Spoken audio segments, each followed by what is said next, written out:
Okay, so let's talk about some minimum spanning tree algorithms, and let's start with Boruvka's algorithm. Remember, Ottokar Boruvka is the one that started this whole problem. So of course we have to discuss his algorithm before any of these others, right? So Boruvka's algorithm is what I like to call one of the most democratic algorithms that exist. And what is Boruvka's algorithm? Boruvka's algorithm simply says that let's start off with all the vertices independently. Each vertex is its own connected component. Then, for each connected component, i.e., for each vertex, we simply add the cheapest edge between that vertex and another connected component. Okay? We add that. So then once we do that, we'll have less connected components, right? And we form larger connected. And so now the connected components become larger. And then whatever connected components we have left, we again look for the cheapest edge that connects to another connected component. We add that edge. We add that edge to our connected component. We add that vertex to our connected. We add that connected component to our connected component, and we form a larger connected component. Okay, so let's look at our motivating example and see how Boruvka's algorithm would treat our motivating example. We start off with just a normal graph here, okay?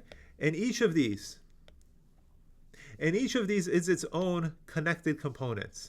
So I'm going to write in red, or I'm going to be blue. So each of these is its own connected component. It's just connected to itself. All right? And then we go to 1. 1. And all 1 wants to do is just reach out. It wants to feel another connected component. But it doesn't want to spend too much money. So 1 looks at the edges coming out of it.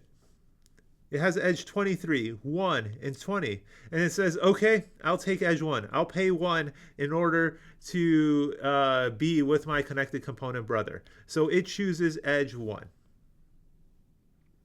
Okay? Similarly for 2, it has edges 20, 4, 15 coming out of it. So it chooses edge 4. Similarly, for connected component 3, it has edges 3, 15, 9, so it chooses edge 3. Same thing for 4, except it chooses edge 3. It has other edges coming out of it, but it still chooses edge 3. Same thing for 5. It has edges 28, 25, 17 coming out of it, so it chooses edge 17. And lastly, for 6, it has edges 23, 36, and 28 coming out of it. It chooses edge 23. Okay, and 7 has edges 1, 4, 7, 16, 25, and 36 coming out of it. It again chooses edge 1. Okay, so what do we say? So what does Boruvka's algorithm says? It says all these edges are now part of the MST. Okay, not only are these edges now part of the MST, these edges let us collapse the different connected components into larger connected components. So we add these edges to the MST, and then we have a new metagraph of G, okay, where we have the different connected components. And of course, now that we have this new metagraph of G, there are a bunch of edges crossing the connected components, the two connected components. It doesn't always work out that you only need 2 iterations, but in this particular case, you did. So, what do we do in this case? We simply take the minimum cost edge to be the edge that connects these components here, and then we run Boruvka's algorithm again.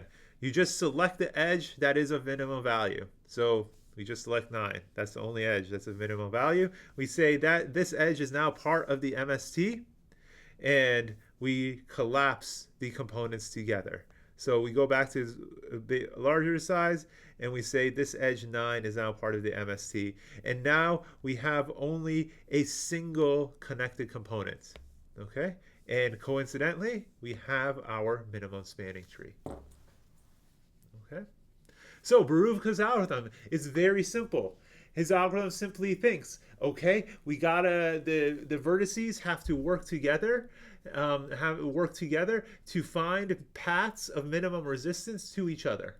So everyone does that independently, and over however many iterations, we will eventually form a minimum cost spanning tree, as long as we're careful not to form a cycle.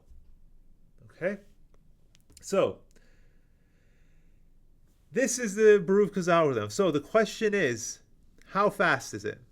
Okay, so how many times does this while loop? That seems like an important thing. How many iterations does this while loop take? And this while loop takes O of log n iterations. Why do I say that? Is because, remember, with Boruvka's algorithm, we select an edge. We have n spanning trees, n number of connected components. Then we select an edge. Maybe the connected components, at worst, all choose a pair off, right? This is the worst case that could happen. At best, the connected components, something like this would happen, right? Then we collapse them all and we get our spanning tree, right? But at worst, oh, actually, this can't happen. This is a good exercise. Why can't this happen?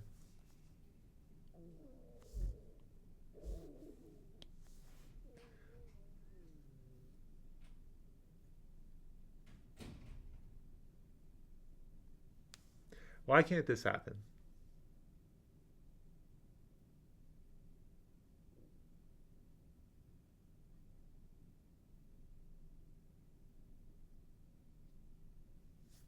Hmm?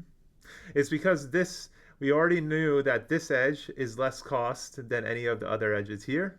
And we know this edge is of less cost than any of the other edges here, right? So you can't possibly have a cycle like this. Okay. Little side thought. Anyway, the worst case for Boruvka's algorithm is when every time we choose the edge, two connected components choose the same edge. And if that happens, then at the end of this while loop, the two connected components will collapse, and suddenly we have half the number of connected components, right? So at worst, Boruvka's algorithm reduces the number of connected components by half each time. Okay, so you can only do log n iterations because you're saying you go from n to n over 2 to n over 4 to n over 8. Okay, so that's the while loop. So each iteration here, how long does it take?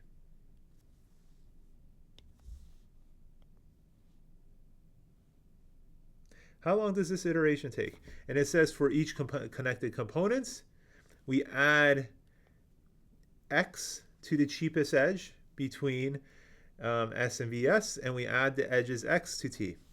So how long does it take to implement this? I mean, it's just the number of edges, right? At most, it's the number of edges. At absolute most, it's the number of edges. It's significantly less than that, but the worst case is the number of edges. It's O of m. So this whole thing takes O of m time. There's number log n iterations, so the running time is O of m log n time. Okay? Which is pretty good. It's not as good as the algorithms we'll see in a moment, but Boruvka's algorithm is pretty efficient, right? And while it's not as good as other algorithms like Prim's algorithm, one thing about Boruvka's algorithm that's making a comeback is that it's very, very, very easily parallelizable, right? The computation for each connected component to find the minimum cost edge coming out of that connected component is completely independent. So it's very, very easy to parallelize this on a GPU, for instance, right? So while Boruvka came out with his algorithm, he was king for a decade or two. Then Prim and Krushko came out with their algorithms run in less time. Now they took the championship back when computers were pretty much deterministic serial processes. Now that we have parallel computers, like massively parallel computers, Boruvka's algorithm has found a new life again. So it's a beautifully simple algorithm, both technically and philosophically. And yeah, hopefully you feel the same way. Okay, but now we need to discuss other algorithms. So stay tuned.